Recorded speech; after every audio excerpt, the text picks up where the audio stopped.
दोस्तों, सबसे पहले तो आपको कल वसंत पंचमी थी, उसकी हार्दिक शुभकामनाएं।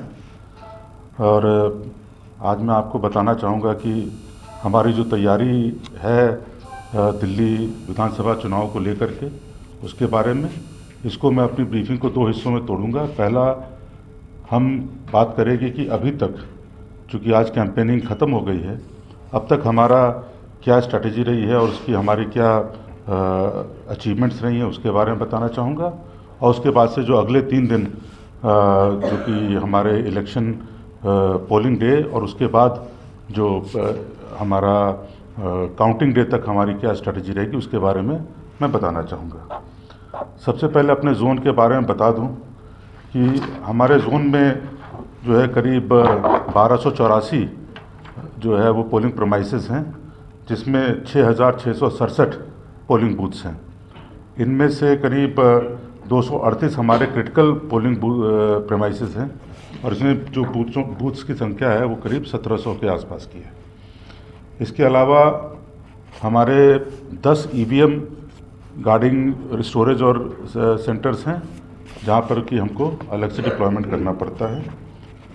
और हमारे जोन में करीब 21 मेजर बॉर्डर्स हैं यूपी और हरियाणा से लगते हुए, और इसके अलावा करीब 47 माइनर छोटे बॉर्डर्स हैं जिसको भी हमको गार्ड करना पड़ता है। तो 10 तारीख को जब इलेक्शन अनाउंस हुए थे, जब model code of conduct force में आया था, तब से जो है हमारी इलेक्शन रिलेटेड जो डिप्लॉयमेंट है और जो हमारा एक्टिविटीज़ है वो चालू हो गई थी। और ख़ास करके 20 तारीख के बाद, जबकि नॉमिनेशन विड्रॉ करने का लास्ट डे था, उसके बाद से फिर जो है वो हमारा टोटल जो कैंपेनिंग पार्टीज़ ने चालू कर दी थी, तो हमारा एक अलग लेवल का डिप्लॉयमेंट हुआ, क्योंकि उसके पहले जो कैंपेनिंग था उसकी भी रफ्तार थोड़ी सी कम थी। इसमें हमने सबसे पहले तो मैक्सिमम जो ज़िलों से फोर्स को मोबिलाइज़ किया, ताकि जो हमारे इंटरस्टेट जो बॉर्डर्स हैं उनको हम मैन कर सकें। वहाँ पे सब पे CCTVs हमने ऑलरेडी इंस्टॉल कर रखे हैं, उसको इंश्योर किया गया कि वो काम करते रहें। जो अक्रॉस द बोर्ड हम बॉर्डर हमारे जो हरियाणा पुलिस और यूपी पुलिस हैं, उनके साथ बॉर्डर मीटिंग्स की गई, उनके साथ मिरर नाके लगवाए गए, वहाँ पे चेकिंग चालू की गई। जो FSTs और SSTs बनाई गई हैं, उनके साथ हमको अपने जो एग्जीक्यूटिव मजिस्ट्रेट्स हैं उनके साथ हमको अपना डिप्लॉयमेंट करना पड़ता है। तो ये सारा डिप्लॉयमेंट जब इन प्लेस हुआ, उसके बाद से हमने आइडेंटिफाई किया कि कौन सी ऐसी जगहें हैं जहाँ पर कि हमारा ज़्यादा फोकस होना चाहिए। ये वो जगहें थी जहाँ पर कि लगातार ये शिकायतें आती रहती हैं कि यहाँ पे शराब बिकती है या यहाँ पे जो है ड्रग्स इत्यादि बिकती हैं। और इसके अलावा हमने जो है लोकल इंटेलिजेंस वगैरह भी गैदर करना चालू किया कि कौन से ऐसे लोग हैं जो कि इसमें जो इलेक्टोरल मैल प्रैक्टिसेस में शामिल हो सकते हैं। और उसके बाद से उनके ऊपर हमने वो भी किया, प्रिवेंटिव एक्शन भी लिया। तो उसमें मैं बताना चाहूँगा कि जो हमारा सीज़र है इस बार का, चाहे वो लिकर का है, चाहे ड्रग्स का है, चाहे कैश का है, चाहे जो इलिसिट आर्म्स भी हमने जो है इस बार वो किए हैं, जब्त किए हैं इस दौरान जिसका सीज़र हुआ है, वो काफ़ी हाई है।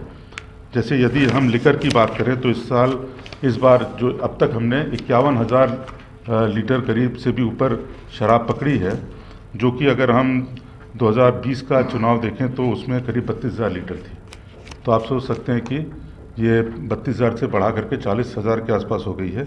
सिमिलरली जो ड्रग्स का सीज़र है, अगर हम केजीज़ में देखें तो करीब 114 किलो ड्रग्स पकड़ी गई है, जबकि 2020 में ये करीब 50 किलो के आसपास की थी। 217 जो है हमने इलीगल आर्म्स पकड़े हैं इस दौरान, जो कि 2020 में 197 के आसपास के थे। और जो कैश है वो हमने करीब 5.2 करोड़ सीज़ किया है। ये 2020 में ये केवल 1.05 करोड़ ही था। तो इस तरह से आप समझ सकते हैं कि हमारा जो एफर्ट रहा है वो काफ़ी फ्रूटफुल रहा है। और इसके अलावा जो हमारा जो प्रिवेंटिव एक्शन है वो भी काफ़ी हाई रहा है इस बार। जैसे हमने करीब 1 लाख लोगों को जो है प्रिवेंटिव एक्शन में इस बार हमने लिया है, अलग अलग धाराओं में प्रिवेंटिव जो सेक्शंस है उसमें। और इसमें करीब 25,000 लोगों को हमने गुड बिहेवियर के लिए बाउंड डाउन भी किया है।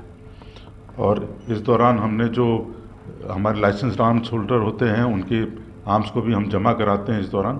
तो उसमें करीब 8,900 के आसपास हमने जो है आर्म्स भी इस बार जमा करवाए हैं। इन सब का जो इंक्रीज्ड पुलिस प्रेजेंस और लगातार पुलिस प्रेजेंस जो कि इसकी वजह से होता था, उससे हमें काफ़ी क्राइम में भी काफ़ी कमी आई है और स्ट्रीट क्राइम जो है इस दौरान जोन में आधे करीब हो गए हैं। और इसके अलावा जो आर्म्स एक्ट के मुकदमे हैं वो अगर हम पिछले जनवरी से इस जनवरी को कंपेयर करें तो करीब डबल से भी ज़्यादा हो गए हैं और एक्साइज एक्ट के जो मुकदमे हैं वो 3.5 गुना करीब बढ़ गए हैं पिछली बार से। इसी तरह से गैम्बलिंग एक्ट के केसेस भी हमारे ऑलमोस्ट डबल है पिछली जनवरी से, और एनडीपीएस के जो मुकदमे हैं, जो ड्रग्स के अगेंस्ट हमारा एक्शन है, वो करीब 2.5 गुना है पिछले साल के अगर जनवरी को हम देखें तो। इस दौरान जो देखा गया है कि इस बार बहुत ही विगरस और बहुत ही कॉम्पिटिटिव जो है वो कैंपेनिंग हुई है। ऑन अ डेली बेसिस आप ये मान सकते हैं कि 1100-1200 जो है वो छोटे मोटे बड़े प्रोग्राम्स जब हम कवर करते थे जोन में, और उसको अगर आप इंटू 12-13 दिन अगर हम लगाएं, क्योंकि उसके पहले 20 तारीख के पहले प्रोग्राम्स की संख्या मतलब कि कंपैरेटिवली काफ़ी कम थी, तो आप समझ सकते हैं कि ऑलमोस्ट 12,000 के आसपास हमने छोटे बड़े सारे प्रोग्राम्स कवर किए हैं, जिसमें कि डोर टू डोर कैंपेनिंग्स हैं और रोड शोज़ हैं और जनसभाएं हैं जो अलग अलग पॉलिटिकल पार्टीज़ करती रही हैं। इस दौरान हमने दिल्ली में स्टार कैंपेनर्स के भी बहुत सारे प्रोग्राम्स देखे। उसमें जो है वो लेवल ऑफ डिप्लॉयमेंट अक्सर ज़्यादा रहता है, जहाँ पे भीड़ भी ज़्यादा रहती है। कई कई जगहों पे हमको 25,000 30,000 भी बड़े जो है जो रैलीज हुई थी, खास करके हमारे ऑनरेबल प्राइम मिनिस्टर की, उसमें 25,000 से 30,000 के बीच की भी गैदरिंग हुई थी। और जो स्टार कैंपेनर्स थे उनमें ऑन अ रेगुलर बेसिस 5,000 6,000 के आसपास की गैदरिंग हमको मिलती रही है। तो ये काफ़ी इस दौरान हमारा जो रिसोर्सेज थे वो काफ़ी स्ट्रेस्ड आउट थे। इसी के साथ 26 जनवरी की होने की वजह से जो अवेलेबिलिटी ऑफ फोर्स वो और भी कम हो गई थी। लेकिन इन सब रिसोर्स कंस के बावजूद ये कहते हुए मुझे खुशी हो रही है कि हमने काफ़ी अच्छी तरीके से इस पूरे कैंपेन के दौरान हमारे रिजल्ट्स आए हैं, हमारे अच्छे डिप्लॉयमेंट इत्यादि की वजह से। अब जो आगे की हमारी रणनीति है, जो अगले काउंटिंग पहले इलेक्शन डे तक, उसके बाद से काउंटिंग तक, तो अब आज इलेक्शन कैंपेनिंग तो ख़त्म हो गई है, लेकिन इसके बावजूद भी अब जो कल का दिन है हमारा, आज रात और कल की रात, ये काफ़ी ये उम्मीद है कि कुछ इलेक्टोरल मैल प्रैक्टिसेस होने की कोशिश होगी। हो सकता है कहीं पे इस तरह की हमको पीसीआर कॉल्स इत्यादि मिलें, जिसमें कि शराब बांटने की या कैश बांटने की इस तरह की जो शिकायतें आएँ, तो उन सब के मद्देनज़र हम बहुत ही स्ट्रॉन्ग डिप्लॉयमेंट रखेंगे, खास करके रात को और सेंसिटिव एरियाज़ में।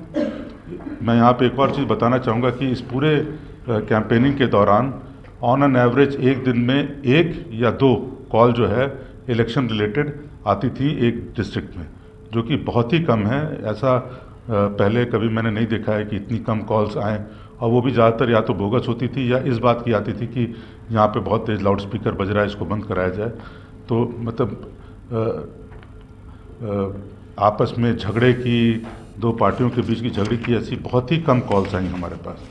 और आज के दिन में हमारे पास कोई भी ऐसी एमएलसी पेंडिंग नहीं है जिसपे कि कोई लड़ाई झगड़ा हुआ हो और जिसमें कोई केस दर्ज करना बाकी हो, ऐसा कोई भी नहीं है। बहुत ही अगर कोई एमएलसीज आई भी हैं इक्का दुक्का, तो बहुत ही मामूली चोटों की हैं या फिर लोगों ने थोड़ा सा एग्जैजरेट करके बनाई हुई हैं। तो मैं फिर उस पर वापस आना चाहूँगा। तो आज के दिन और कल के दिन हमारा बहुत स्ट्रॉन्ग प्रेजेंस रहेगा, खास करके उन इलाकों में जहाँ पर कि इस तरह का पहले देखा गया, इस तरह की शिकायतें आई हैं कि वहाँ पे डिस्ट्रीब्यूशन ऑफ कैश या लिकर की कोशिश हुई है। इसके अलावा जो मिस्चिफ मॉन्गर्स हैं, जो ट्रबल क्रिएटर्स हैं, जो बैड कैरेक्टर्स हैं एरिया के, जिनका पहले इतिहास भी रहा है, या जो हमारे इंटेलिजेंस के अनुसार इस पूरे प्रोसेस को थोड़ा सा अफेक्ट करने की कोशिश कर सकते हैं, मतदाताओं को डराने की कोशिश कर सकते हैं, उनको इन्फ्लुएंस करने की कोशिश कर सकते हैं गलत मीन्स से, उन पे हम प्रिवेंटिव एक्शन भी लेंगे और इस पे हम अपना लगातार इंटेलिजेंस डेवलप कर रहे हैं। इसके अलावा जो पोलिंग डे के दिन हमारी एक स्केल जो honourable election commission of India ने एक प्रिस्क्राइब किया है, उसके बाद हिसाब से हमारा डिप्लॉयमेंट होगा। इसमें करीब हमारे दिल्ली पुलिस के 25,000 से ऊपर करीब 25,500 पुलिसकर्मी तैनात रहेंगे और इसके अलावा हमें 104 कंपनी आउटसाइड फोर्स भी मिली है जिसको कि हम डिप्लॉयमेंट में अपने इस्तेमाल करेंगे। करीब 9,000 से ऊपर होमगार्ड्स की भी हमको आवश्यकता पड़ेगी अलग अलग बूथ्स को मैन करने के लिए, तो वहाँ पे भी हम इनका ये भी हमको सब रिपोर्ट कर चुके हैं और हम इनको भी उसमें डिप्लॉय करेंगे। आप ये सोच सकते हैं कि ये जो सारी फोर्स आई है इसके रुकने इत्यादि का इंतज़ाम भी सभी डिस्ट्रिक्ट पुलिस ने किया है और अलग अलग यूनिट्स ने किया है, तो ये भी एक बहुत बड़ा काम था। उनको उनके अच्छे रहने का इंतज़ाम करना, उनके खाने पीने का इंतज़ाम करना, उनकी मोबिलिटी को इंश्योर करना, ये भी एक बहुत बड़ा लॉजिस्टिकल जो है प्रॉब्लम थी जो हम लोग ने काफ़ी अच्छी तरीके से टैकल किया है। और उस दिन जो पोलिंग डे के दिन ये भी इंश्योर करना है कि हमारी जो पोलिंग पार्टीज़ हैं एक बार जब ख़त्म हो जाता है पोलिंग तो सेफली वो ईवीएम्स को पैक करके और स्ट्रॉन्ग रूम तक जो उनके स्टोरेज सेंटर्स हैं वहाँ तक लाएं। उसको भी हम इंश्योर करेंगे कि उनका प्रॉपर एस्कॉर्ट कर सकें हम जो ईवीएम के मूवमेंट को। इसके बाद जो ईवीएम जो स्टोरेज सेंटर्स हैं वहाँ पे उनको गार्ड करने के लिए ऑलरेडी अभी भी हमने जो है आर्म गार्ड लगा रखी है। उनको दिन में कम से कम 3 या 4 बार सीनियर ऑफिसर्स चेक करते हैं। एक रोस्टर बना हुआ है उसके चेकिंग का जिसको कि प्रॉपरली फॉलो किया जाता है और यही सिस्टम जो है हमारा 5 तारीख के बाद जब तक कि पोलिंग नहीं हो जाती है तब तक हम जो है वो इंश्योर करेंगे। बहुत बहुत धन्यवाद। मधुप जी ने बताया, दिल्ली पुलिस ने हर प्रकार से इस इलेक्शन को स्मूथ और फेयर करने के लिए इलेक्शन कमीशन की जो भी गाइडलाइंस है उसके तहत बहुत ही कर्मठता से हमने मेहनत की है। लगभग 2 महीने से मेहनत कर रहे हैं। 1 महीना तो बहुत ही इंटेंस रहा है क्योंकि इस इलेक्शन की जो खासियत है कि इसमें फियर्स कंटेस्टिंग रही है। हमने थोड़े दिन पहले लोकसभा इलेक्शन भी बहुत ही शांतिपूर्वक कराया था और उसमें भी किसी प्रकार की कोई भी दिक्कत नहीं आई थी। आज ये कैंपेनिंग एंड हो गई है और मैं बहुत ही खुशी के साथ ये कह सकता हूँ कि जो जितने इंतज़ाम हमने लगाए थे उसका रिज़ल्ट बहुत अच्छा रहा है। इक्का दुक्का कोई कंप्लेंट या कॉल हुई है वो भी जब उसकी इंक्वायरी की गई तो कोई बहुत ज़्यादा उसके अंदर सब्सटेंस नहीं मिली है और जहाँ हमें लगा थोड़ा भी कहीं कोई गड़बड़ हो रही है तो उस पर तुरंत हमने लीगल एक्शन लिया है और इसी वजह से ये सारी कैंपेनिंग काफ़ी शांतिपूर्वक रही है। जैसा मेरे साथी ने बताया कि इस बार रिकॉर्ड सीजर्स वगैरह हुए हैं, जैसे कि दिल्ली पुलिस का कैश का जो सीज़र है वो 11 करोड़ से ऊपर है और जो इसका लिकर का सीज़र है वो 1 लाख बॉटल से ज़्यादा है, मतलब जो पिछली बार था उससे 3 गुना है पिछले इलेक्शन से। इसी प्रकार आर्म्स का भी करीब 450 वेपन सीज हो चुके हैं और जमा होने वालों की संख्या भी लगभग हमारी जोन में 12,000 है, यानी कि सब मिला के करीब 25,000 करीब होगा इसका। तो सभी तरह का एक्शन वो रहा है और प्रिवेंटिव एक्शन हर तरह का जो BNSS के अंतर्गत होता है उसमें भी हमने इतना प्रेशर बना रखा है कि कोई भी इस तरह की हिम्मत ना करे जो फेयर प्रोसेस या कैंपेनिंग में बाधा डालने की कोई हिम्मत ना करे। इस बार हम थोड़े से फॉर्चुनेट या खुशकिस्मत इसलिए भी रहे हैं कि हमें 220 कंपनी पैरामिलिट्री फोर्स की गृह मंत्रालय से मिली हुई है। उसका एक सबसे बड़ा फ़ायदा तो ये है कि उसको हम रखते हैं जहाँ पे नाके हैं, फ्लाइंग स्क्वाड है, जहाँ पोलिंग बूथ की सुरक्षा का महत्व है, तो वो रहने से जो लोकल पुलिस की न्यूट्रलिटी वाला सवाल वहाँ नहीं होता है, तो उन सब जगह वो रहता है। हमारा साथ में कोऑर्डिनेशन उनके साथ बहुत अच्छा है। जैसा अभी बताया कि इनके ठहरने का बहुत ही बढ़िया उम्दा इंतज़ाम किए गए, जिसके लिए DCPs ने बहुत मेहनत की क्योंकि इतनी फोर्स बाहर से पहले कभी नहीं आई थी तो उस फोर्स को ठहराने में और उनके लिए इतनी सर्दी में उचित व्यवस्था करना भी एक बहुत बड़ा काम था, जिसको हमारे डिस्ट्रिक्ट डीसीपीज़ ने आर्म्ड पुलिस के साथ मिलके किया है। और अब सभी जितनी भी फोर्सेस हैं सब संतुष्ट हैं कि किसी प्रकार की उनको कोई समस्या नहीं है। अब आगे जो 48 घंटे जैसे बच जाते हैं तो सारे जो बॉर्डर सील कर चुके हैं हम लोग। आगे जितनी भी जो भी संदिग्ध व्यक्ति हैं उनकी रोका टोकी बढ़ गई है। साथ में जो लेकर के वो ड्राई पीरियड भी शुरू हो चुका है, तो उसके लिए भी हम पूरी तरह से तैयार हैं। रात के समय हमारी चेकिंग्स जो है लगातार आज की रात भी कल की रात भी चलती रहेंगी। और पोलिंग डे में हमारा प्रयास ये रहेगा कि किसी को भी कोई अड़चन ना हो, सब लोग बड़े अच्छे से जाके अपनी वोट का प्रयोग कर सकें और किसी प्रकार की कोई बाधा उनको ना हो। हमारे ऑफिसर पूरे इलाके में पेट्रोलिंग करते रहेंगे, हम लोग स्वयं इलाके में मुआयना करते रहेंगे और कहीं भी कोई छोटी सी भी हमें शिकायत आती है तो हम तुरंत जाके उस पर अग्रिम कार्रवाई करते हैं। और जहाँ तक ये बाकी सारी चीज़ें हैं, NBWs का है, POs भी हमने पकड़े हैं और इसका सबसे बड़ा फ़ायदा ये हुआ है कि क्राइम में काफ़ी कमी आई है। पिछले जो 1 महीना रहा है दिल्ली पुलिस का, तो उसके अंदर क्राइम में ये मतलब इसको बताने की ज़रूरत नहीं कि कॉल भी नहीं है और क्राइम भी काफ़ी हद तक कम हो गया है। इसके आंकड़े मैं अगर आपको बताना चाहूँ तो एक सेकेंड,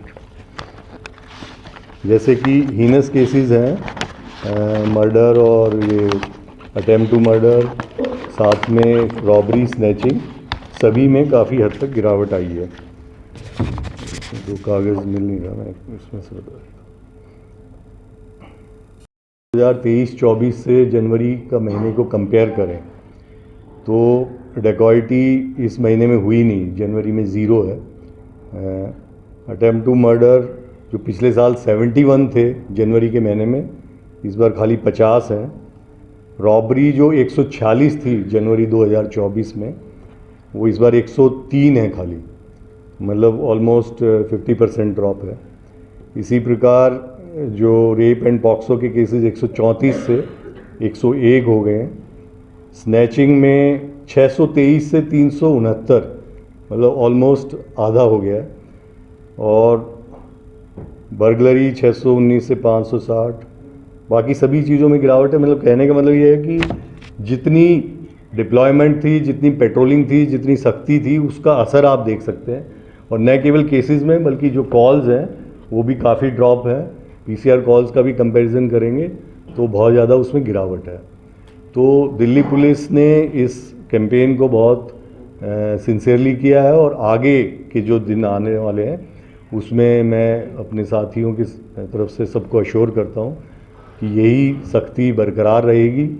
जो बैड एलिमेंट्स हैं उनके खिलाफ सख्त से सख्त कार्रवाई की जाएगी, आम वोटर को पूरी तरह से सहूलियत दी जाएगी और किसी भी प्रकार से किसी को भी कानून अपने हाथ में लेने की इजाज़त नहीं जाएगी। पुलिस का प्रेजेंस चप्पे चप्पे पे दिल्ली में रहेगा और हम इंश्योर करेंगे कि बिल्कुल स्मूथ और फेयर इलेक्शन करवाएंगे। धन्यवाद।